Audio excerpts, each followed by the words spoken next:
Hello and welcome to today's live lesson. And today's live lesson is all about winter, which seems a bit strange because I'm recording this live, obviously, in the middle of summer.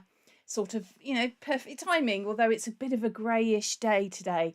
So maybe that's appropriate. But we're looking at the last of our seasons, which is winter. We've already covered spring, summer, and autumn. So there's a fair bit to get on with today, so we won't hang around. As always, the music that you're going to hear today is created by me to avoid copyright issues. So it's the original composer's music, but what I've done is I've recreated the recordings of the music so that it's not breaching any copyright laws. So all of the music that you're going to hear has been produced electronically by myself. However, I would always encourage you to go and listen to live musicians playing these pieces of music. I say that every week because I think, live music is so important. Music should be kept live. It is incredible when you hear pieces of music played live.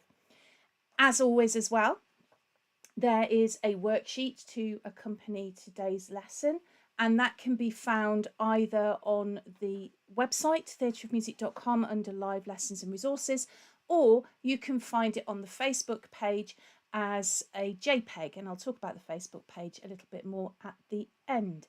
So otherwise, a piece of paper, pen, pencil, you don't desperately need the worksheet. It's just there to help you if you would like to use it. It is not essential. Okay, so let's get started, shall we? So today we are looking at 3 key words.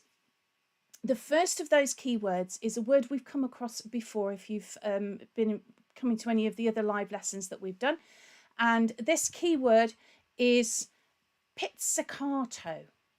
Pizzicato.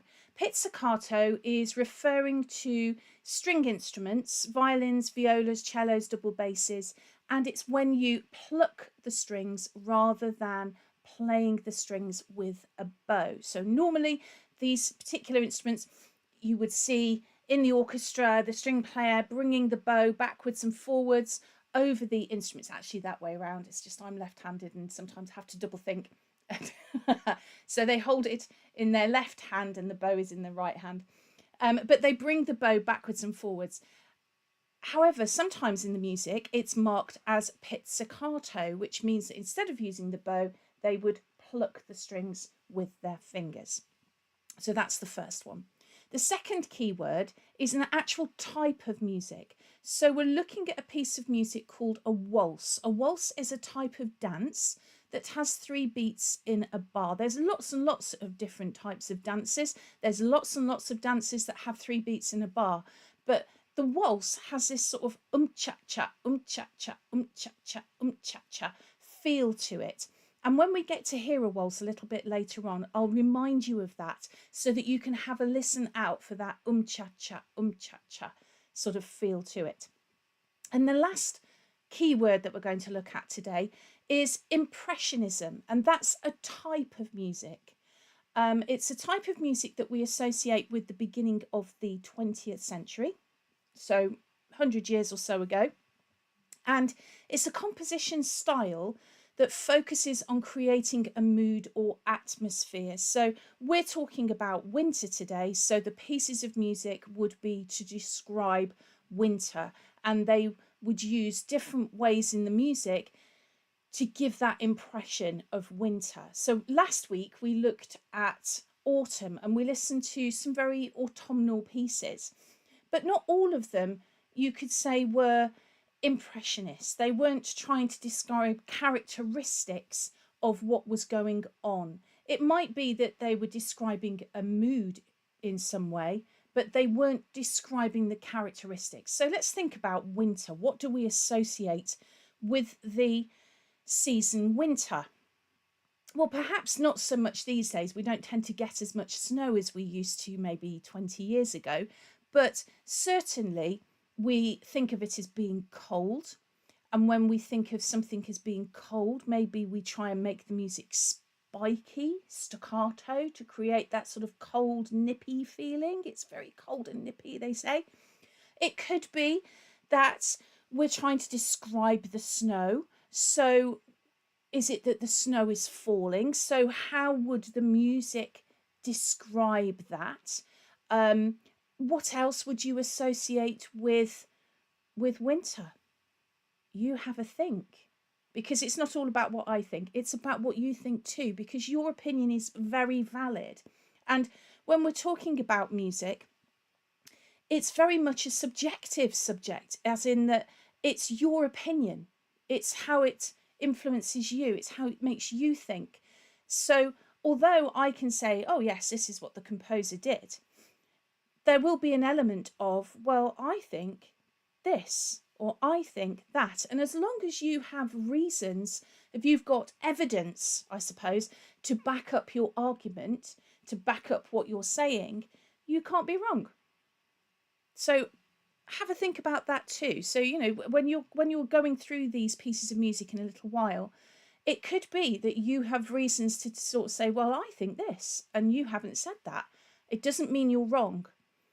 You could be absolutely right. It's just that that's how you think, and there's nothing wrong with that. So those are our three key words. We've got an actual playing style, pizzicato. We've got a type of composition, as in the name of a particular type of composition, a waltz. And then we've got a genre, a particular style of music, and we're talking impressionism. So all three of those are going to appear at some point during today's lesson. Let's have a think about a piece of music. So we're going to listen to some Debussy. Now, Debussy was a composer at the beginning of the 20th century.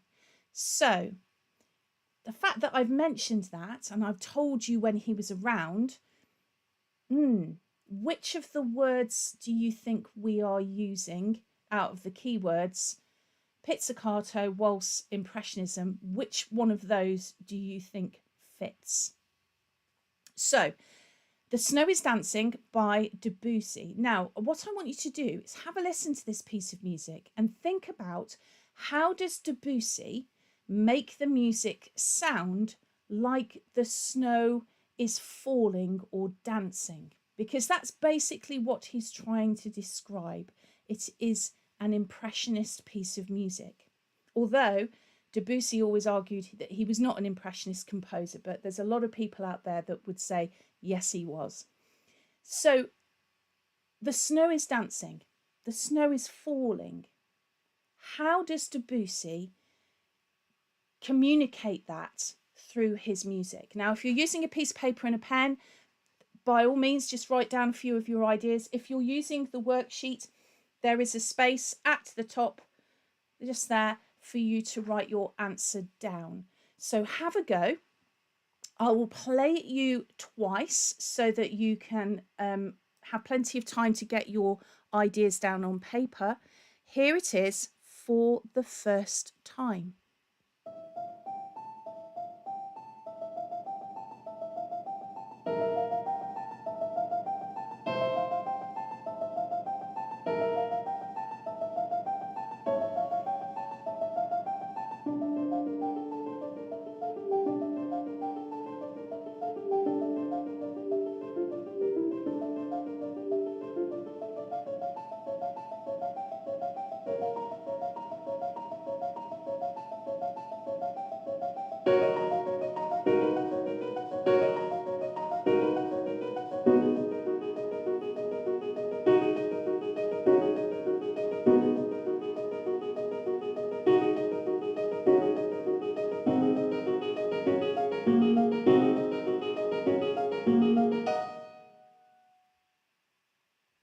Now, that's not the whole piece of music. It's just a snippet of it. It's just the beginning of it. It's a beautiful piece of music if you listen to the whole thing. I'm going to play it you again so that you can finalise your ideas.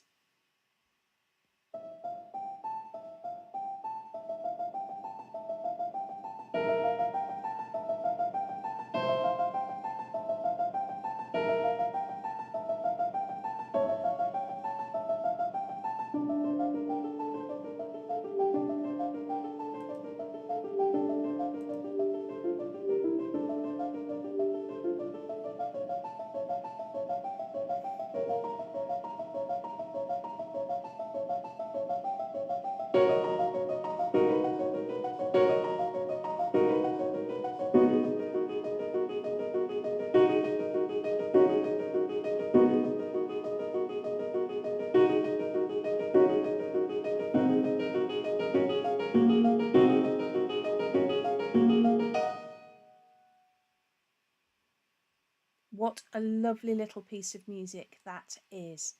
Now, let's have a think about what Debussy does to make it sound like the snow is dancing.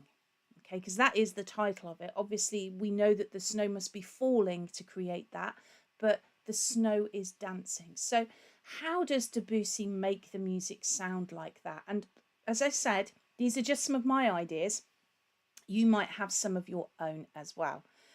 So, first of all, let's think about the instrument that Debussy's using.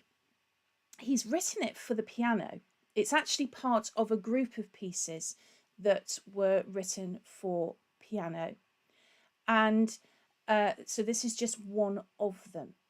And the piano is a very good instrument, I think, for this particular piece.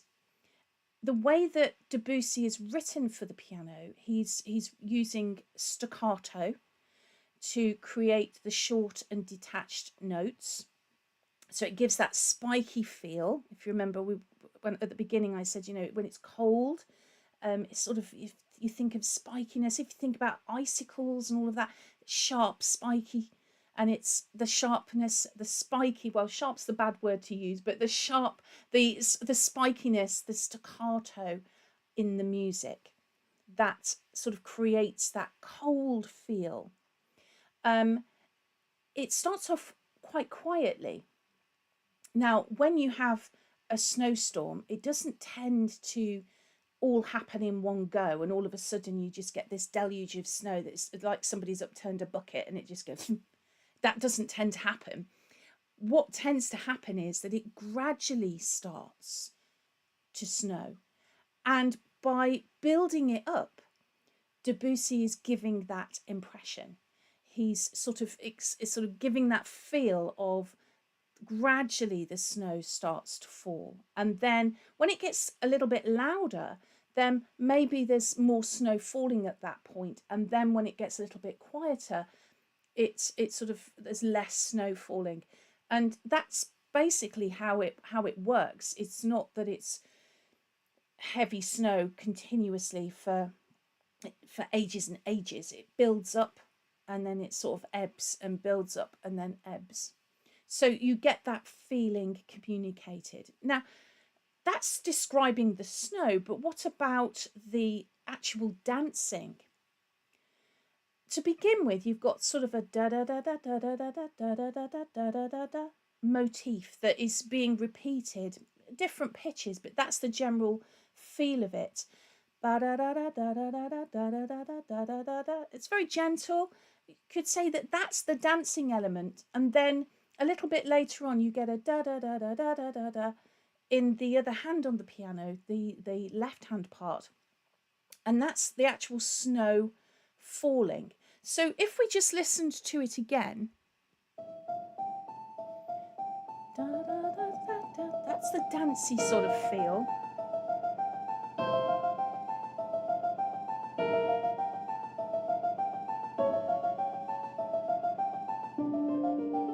Da, da, da, da, da, da, da, da, da, da. That's sort of the snow falling.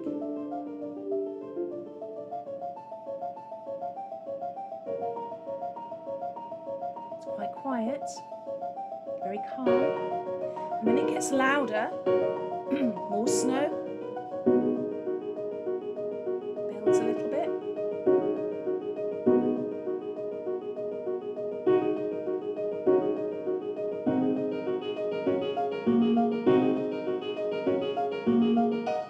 All the time you've got that da da da da da da da da da da da da da da da going on in the right hand to give this sort of dancey feel to it, while everything else is going on in the left hand for the melody and for the sort of falling motif as well.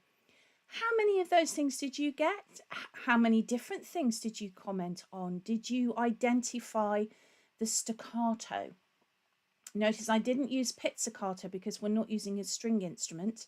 The piano is classed as a percussion instrument actually, because you're playing it with your fingers, you're hitting the keys with your fingers, so it would be part of the percussion family.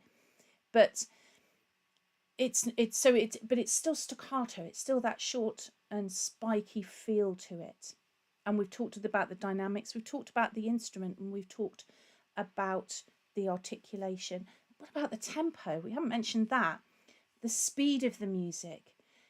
Dum dum dum dum dum dum dum dum dum dum dum dum dum dum dum dum. It's not hugely fast, but because Debussy's using shorter notes, it gives that impression of speed.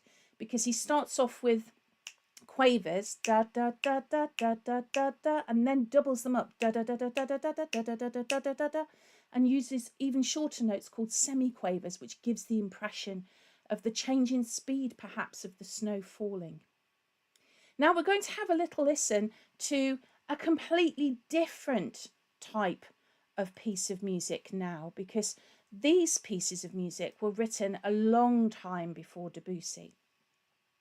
We're going to have a look at another one of the concertos from what are called Vivaldi's Four Seasons, because each season has its own concerto, okay, for violin and string orchestra.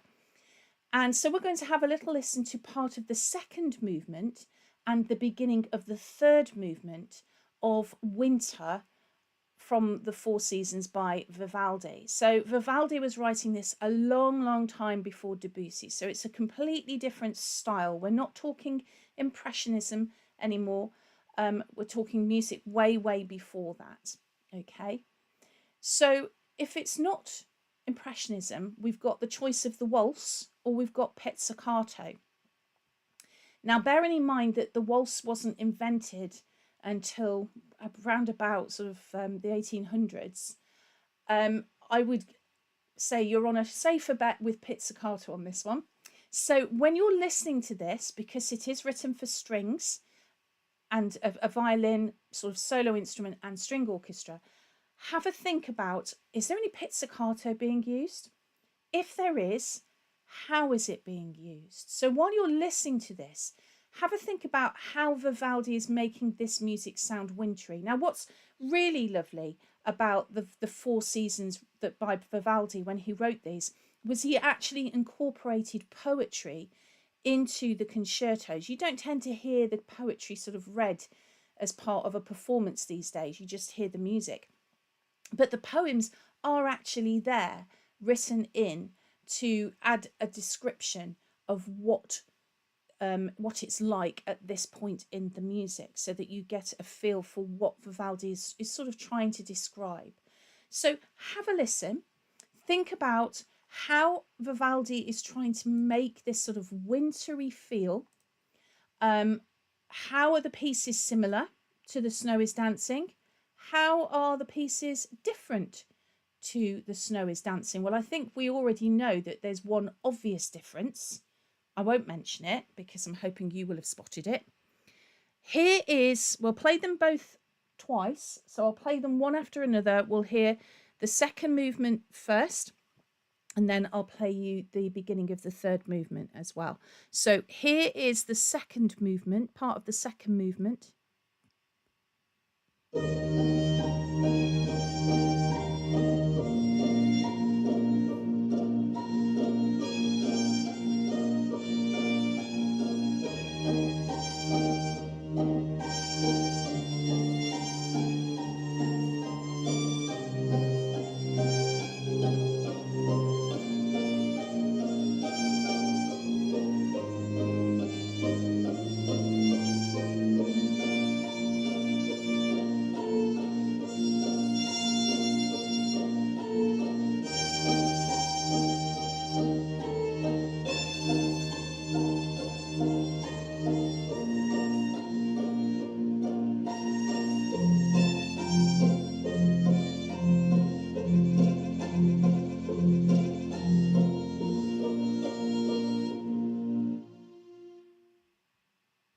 And here's the beginning of the third movement.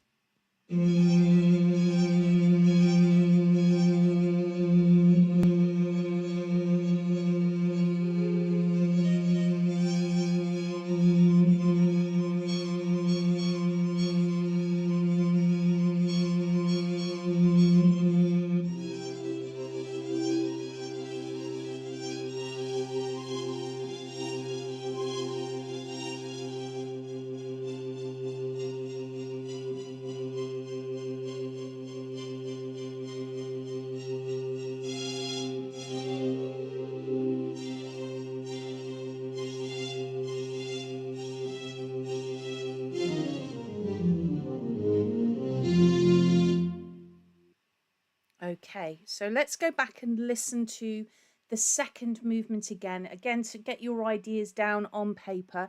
Here we go.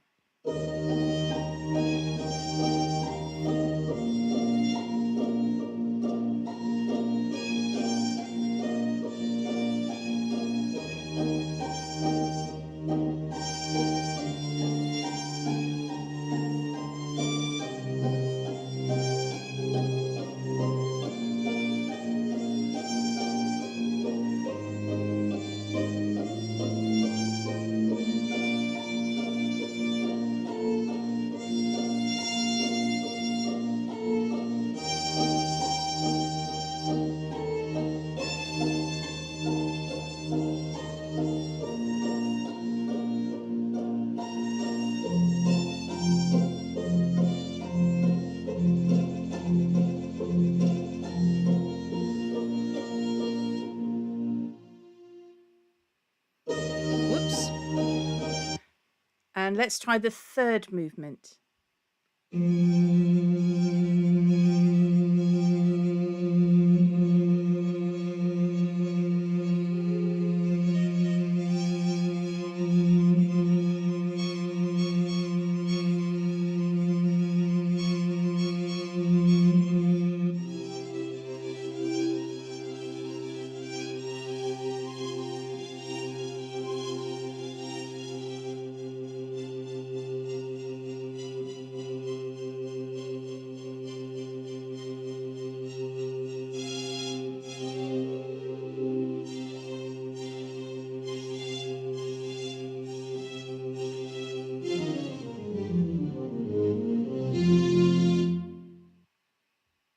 Okay, so finish writing down your ideas and let's have a little think about what you might have written down. So the second movement, I'm going to play it again, and actually I will talk about it as we're listening to it, because I think in many ways that's much easier when you've got the two pieces of music so that there's no confusion between the two. So here is the second movement. So we've got pizzicato strings. Gives that cold feel. And the solo violin is playing the tune.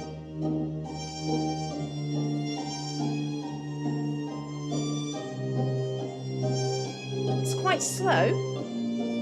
So it's either not snowing particularly quickly, or it's just that he's trying to create a cold feel.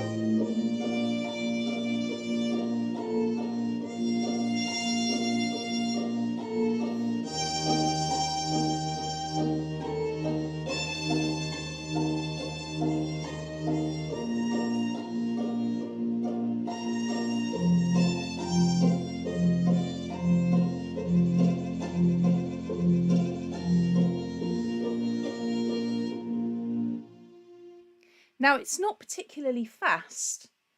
It's the second movement, and traditionally in a concerto, the first movement's quite fast, the second movement is slow, and the third movement is fast. So it's following the rules of a concerto, and so the second movement is slow, but it feels cold. It does feel cold. That pizzicato works really beautifully to create that sort of cold feel, and the slowness of the tempo. It sounds quite a thin texture. There's not a lot happening. You've got some low notes in sort of the cello, double bass. The violin is playing this tune, and then these pizzicato strings of the upper strings just plucking away. Excuse me, but it's not the whole string orchestra involved. If I don't think the viola is playing at this point, so it gives it that thinner texture, which helps maybe to create this cold feeling. In some ways, that's similar to the Debussy, because he was using staccato on the piano.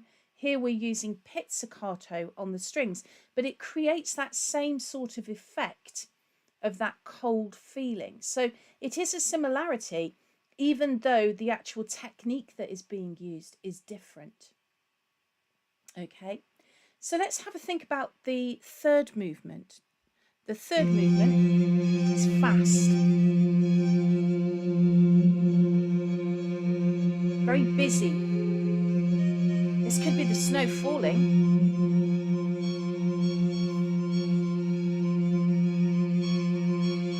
And you're taking it in turns.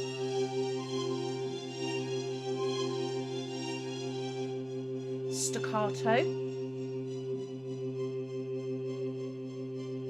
Again, not hugely loud.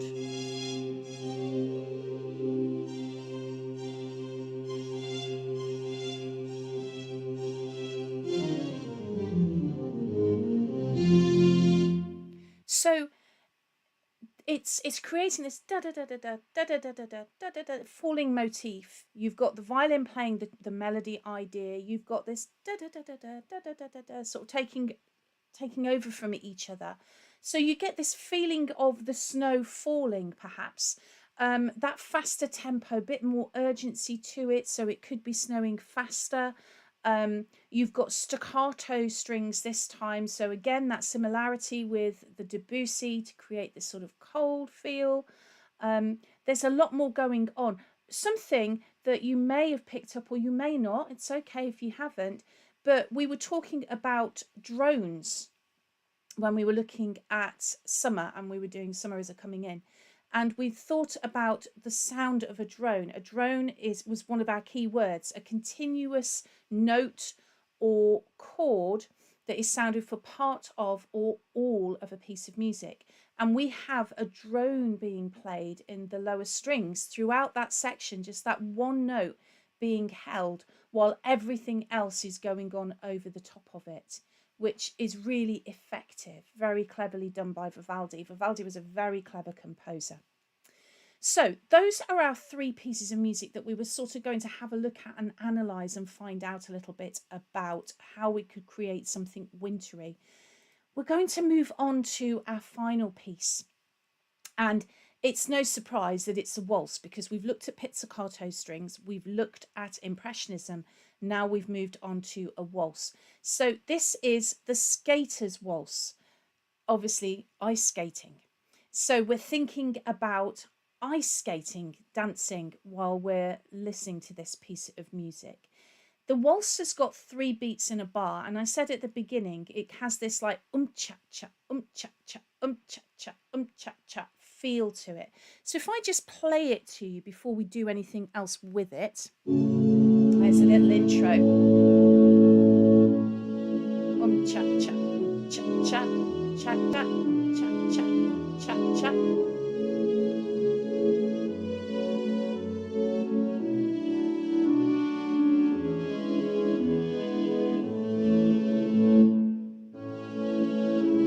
That cha-cha going on all the time in the background with the tune over the top.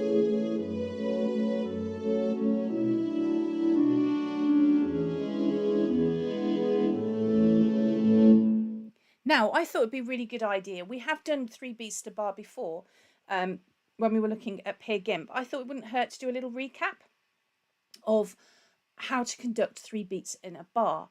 So when we're talking about 3 beats in a bar, it doesn't matter whether you use your left or your right hand. There is no rule. There used to be, there isn't anymore. It doesn't matter which hand you conduct with. You can conduct with your left hand or your right hand. You choose. If you're left-handed, conduct with your left. It's much easier. I'm left-handed. I can appreciate that. But I will conduct with both so that you can see how it works. So what we're going to do, we're counting 1, 2, 3. We start with 1. We come down for 1, we go out for 2, we go up for 3. So we're creating a triangle in effect. 1, 2, 3. 1, 2, 3. I always tend to put a little bounce on the end of my numbers just so that you can see that I've reached the end of it. 1, 2, 3. 1, 2, 3. The clearer you can conduct, the easier it is for your orchestra or choir or band or whoever it is that you're conducting to understand which beat of the bar they're on, because that's in effect what you're doing. You're telling them which beat of the bar. There are other things that you can add in later, making it louder, making it quieter. But the key thing is to hold everybody together so that they know where they are in the music. So it's really important to make your beat very clear. So 1, 2, 3, 1, 2, 3. Now we're going to have a go at conducting along with the Skater's Waltz. It's quite fast, so we're going to be needing to move 1, 2, 3, 1, 2, 3. There's not going to be much time for a bounce on the end of each number on this one, but let's give it a try. 1, 2, 3, 1, 2, 3, 1, 2, 3, 1, 2, 3, 1, 2, 3, 1, 2, 3, 1, 2, 3.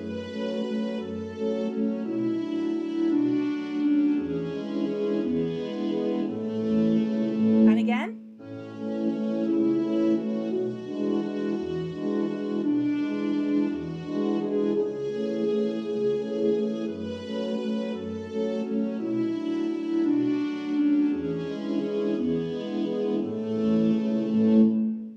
Lovely piece of music.